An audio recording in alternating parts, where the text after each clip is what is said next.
Hi friends, welcome back to my channel kitchen queen. இன்றைக்கி நம்ம ice cream எப்படி வீட்டிலே ரொம்ப ஹெல்த்தியாக பண்ணலான்னு தான் பார்க்க போகிறோம். ஸோ வாங்க வீடியோக்குள்ளே போகலாம்.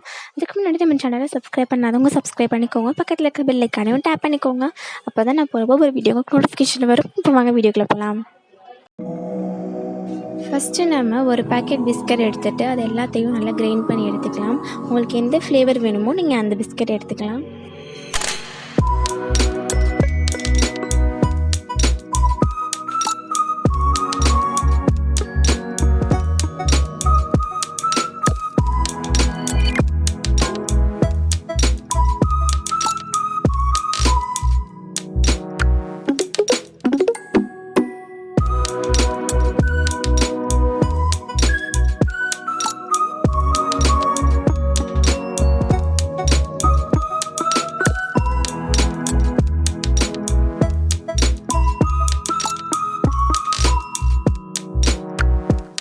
பிஸ்கட் நல்லா கிரைண்ட் பண்ணி எடுத்ததுக்கப்புறம் 2 ஸ்பூன் காஃபி பவுடர் ஆட் பண்ணிக்கோங்க.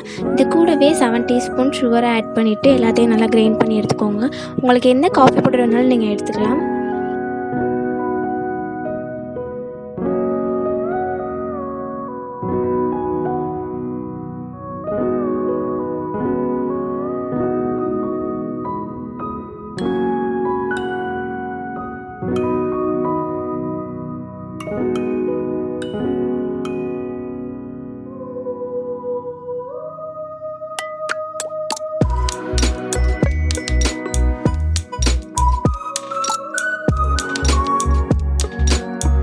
இப்போது நம்ம 1/2 லிட்டர் பால் சூடு பண்ணி எடுத்துக்கலாம்.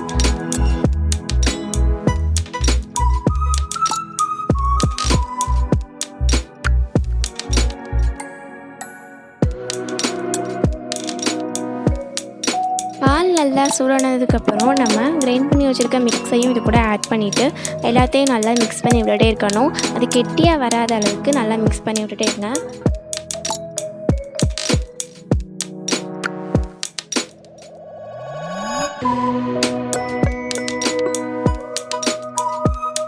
எல்லாத்தையும் நல்லா மிக்ஸ் பண்ணிவிட்டு அடுப்பை ஆஃப் பண்ணிடுங்க. இது எல்லாமே நல்லா ஆறினதுக்கப்புறம் நம்ம மிக்சியில் போட்டு கிரைண்ட் பண்ணி எடுத்துக்கலாம். இது எனக்கு கெட்டி இல்லாமல் நல்லா சாஃப்டாக வர மாதிரி கிரைண்ட் பண்ணி எடுத்துக்கோங்க. இதை ஒரு டிஃபனில் போட்டு க்ளோஸ் பண்ணிவிட்டு ஒரு 5 hours ஃப்ரிட்ஜில் வச்சுருங்க.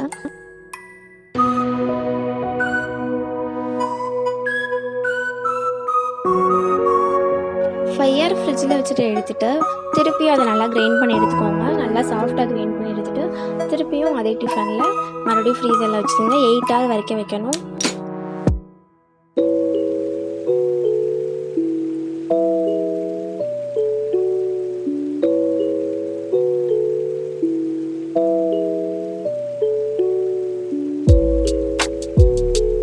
இப்போது 8 hours வச்சு எடுத்துட்டோம். அவ்வளோதான், நம்ம ஐஸ்கிரீம் ரெடி ஆகிடுச்சு. இது ரொம்பவே ஹெல்த்தியாக இருக்கும். கிட்ஸ் கூட இந்த ஐஸ்கிரீம் சாப்பிட்லாம். இந்த வீடியோ ஃபுல்லாக பார்த்து உங்களுக்கு பிடிச்சிருக்குன்னு சொன்னால் லைக் பண்ண மறக்காதீங்க. And then it's by by from kitchen queen.